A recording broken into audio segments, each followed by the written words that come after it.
हाय दोस्तों, आपका एक बार फिर से स्वागत है हमारे चैनल प्रेरक कहानियों के संगम में। दोस्तों, किसी ने क्या खूब कहा है कि जिस तट पर प्यास बुझाने से अपमान प्यास का होता हो, उस तट पर प्यास बुझाने से प्यासा मर जाना अच्छा है। दोस्तों, एक ऐसी ही कहानी आज हम सुनने जा रहे हैं जिसका नाम है ब्राह्मण का क्रोध। एक बार की बात है, दिल के सच्चे और भक्ति में लीन रहने वाले एक ब्राह्मण थे। उनके आसपास के जितने लोग थे सभी ब्राह्मण का बहुत आदर करते थे और सभी लोग नित्य प्रतिदिन ब्राह्मण को कुछ न कुछ अपने घर से लाकर उनको दिया करते थे और ब्राह्मण भी उसको प्रसाद समझकर ग्रहण करते थे। कहते थे कि जिस किसी को ब्राह्मण अपने मन से आशीर्वाद दे देते थे, उनका घर फलने फूलने लगता था। लोगों का मानना भी गलत नहीं था, क्योंकि ब्राह्मण देव किसी को भी निराश नहीं करते थे। ब्राह्मण देव छल कपट से काफ़ी दूर थे। एक बार की बात है, उसी गांव में एक सेठ रहता था। उसके यहाँ तक भी बात पहुँची कि ब्राह्मण देव के आशीर्वाद से लोग फलने फूलने लगते हैं। अतः सेठ भी यह देखना चाहता था कि आखिर गरीब ब्राह्मण में कितनी शक्ति है और वह क्या कर सकता है। यही सोचकर सेठ ने ब्राह्मण देव को अपने यहाँ खाने पर निमंत्रण भिजवाया। अगले दिन जब ब्राह्मण देव सेठ के यहाँ पहुँचे तो सेठ के नौकरों ने ब्राह्मण को बताया कि सेठ किसी काम से नगर से बाहर गए हुए हैं, आप बैठकर उनका इंतज़ार करिए, उनके आने के बाद ही आपको भोजन मिलेगा। इस पर ब्राह्मण देव कुछ नहीं बोले और चुपचाप वह बैठ गए।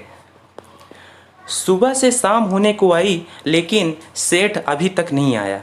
इस पर ब्राह्मण देव अभी भी शांत और मौन बैठे हुए थे। थोड़ी देर बाद सेठ आया और सेठ ने नौकरों को आदेश दिया कि खाना परोसा जाए। थोड़ी देर बाद नौकरों ने अंडा लाकर सेठ के कहे अनुसार रख दिया। सेठ को पता था ब्राह्मण देवता अंडे का सेवन नहीं करते, फिर भी उसने ऐसा किया। ब्राह्मण देवता अभी भी मौन थे। सेठ ने कहा, सुना है आपके पास बहुत सारी शक्तियां हैं। आप आशीर्वाद के नाम पर सबको मूर्ख बनाते रहते हैं। आप जिसको आशीर्वाद देते हैं वह घर फलने फूलने लगता है। यह लोगों का अंधा विश्वास है। मुझे इस पर विश्वास नहीं। मुझे देखो, मैं अपनी मेहनत और व्यापार से कितना बड़ा बन चुका हूँ।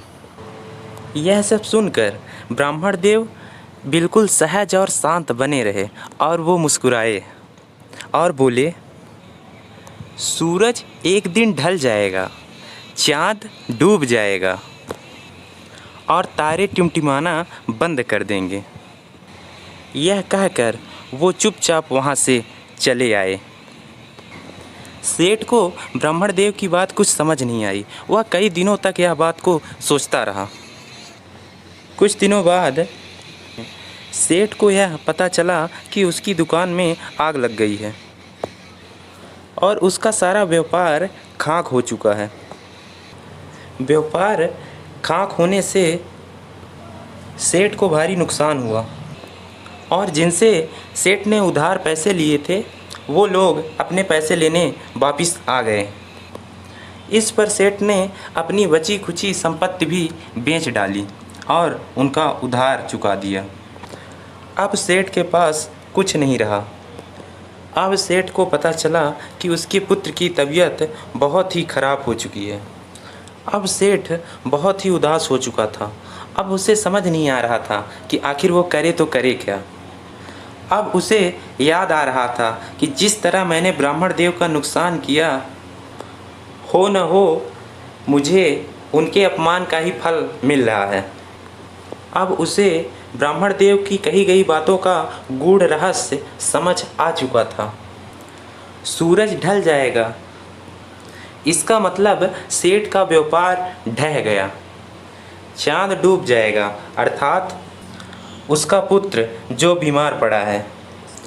तारे टिमटिमाना बंद कर देंगे अर्थात उसकी यश कीर्ति जो उसने वर्षों से कमाया था उसे सब गंवाना पड़ा।